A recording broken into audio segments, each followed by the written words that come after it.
আমি জানি আমি অনেকটা লেট করে ফেলেছি আবার নতুন রেসিপি দিতে। অ্যাকচুয়ালি মাঝে এই যে দুর্গাপুজো, আমাদের কৃষ্ণনগরের জগদ্ধাত্রী পুজো এসব নিয়ে এতটাই ব্যস্ত হয়ে গিয়েছিলাম যে নতুন ভিডিও দেওয়ার আর সময় পাচ্ছিলাম না। এদিকে রেকর্ড হয়ে পড়ে রয়েছে এত এত রান্না, আমার আর আপলোড করার সময় হয় না।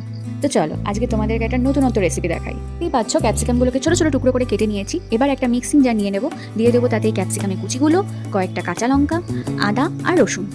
হ্যাঁ, ক্যাপসিকামটাকেও বাটবো, এটাই তো রান্নার টুইস্ট। এবার অল্প জল দিয়ে সমস্তটা ব্লেন্ড করে নেব। এবার আসবো মাংসটাকে ম্যারিনেট করার পালায়। এই মাংসটাকে ভালো করে ধুয়ে নিয়ে তার মধ্যে দিয়ে দেব ভিনিগার, স্বাদমতো নুন, গোলমরিচের গুঁড়ো আর অল্প একটু তেল। ব্যাস, এবার সমস্তটাকে ভালো করে মেখে 1 ঘন্টার জন্য ছেড়ে দেবো। ভিনিগার মাংসটাকে একদম সফট আর জুসি করে দেবে, আর তেল মাংসটাকে ময়েস্ট রাখবে।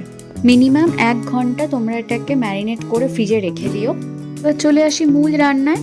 কড়াইতে দিয়ে দিয়েছি বেশ কিছুটা সাদা তেল, এতে ফোড়ন দেব গোটা গোলমরিচ, তারপর বেশ কিছুটা পেঁয়াজ কুচি দিয়ে নাড়তে থাকবো। অল্প একটু নুন দিয়ে দেবো, এটা পেঁয়াজকে তাড়াতাড়ি সেদ্ধ হতে সাহায্য করবে। এবার দিয়ে দেবো আমাদের বাটা মশলাটাকে ভালো করে কষাতে থাকবো যতক্ষণ না মশলা থেকে তেল ছাড়ছে। এই দেখো, দেখতে পাচ্ছ অনেকটাই তেল ছেড়ে এসেছে। এই সময় গ্যাসের ফ্লেমটাকে টোটালি অফ করে ফেটিয়ে রাখা টক দই দেবো। তোমরা যদি গ্যাসের ফ্লেম হাই থাকা অবস্থায় টক দই দাও তাহলে কিন্তু দইটা কেটে ছানা ছানা হয়ে যাবে, যেটা একদমই স্বাদটাকে নষ্ট করে দেবে। তাই যখনই টক দই দেবে গ্যাসের ফ্লেম একদম লো, বা পারলে একদম অফ করে দই দেবে। গ্যাস বন্ধ থাকা অবস্থাতেই আমি টক দইটা আগে ভালো করে মিশিয়ে নিয়েছি, পর আবার গ্যাস অন করেছি। এবার আমি এর মধ্যে একে একে মশলাগুলো দেবো।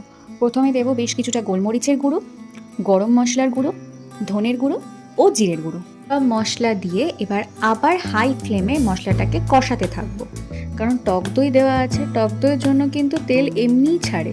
তো ভালো করে কষালে দেখবে প্রচুর তেল ছাড়ছে। মশলা কষানো হয়ে গেলে ম্যারিনেট করা মাংসটা দিয়ে দেবো। মাংসটাকে ভালো করে মশলার সাথে মিশিয়ে নেব। এবার মিডিয়াম ফ্লেমে রেখে ঢাকা দিয়ে মাংসটাকে সিদ্ধ হতে দেবো। এখানে কোনো রকম বাইরের জল ব্যবহার করব না। মাংস থেকে যে জল ছাড়বে সেই জলই সম্পূর্ণ রান্নাটা হবে।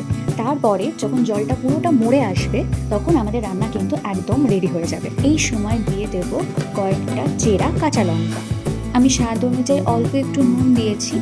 এরপর দিয়ে দেব ফ্রেশ ক্রিম। এবার নামানোর আগে অল্প একটু গরম মশলা গুঁড়ো ছড়িয়ে আর একটু বাটার দিয়ে মিশিয়ে নামিয়ে নেব। ব্যাস, তৈরি হয়ে গেল আমাদের গ্রিন মালাই চিকেন। বাড়িতে বানিয়ে আমাকে জানিও কিন্তু কেমন লাগলো।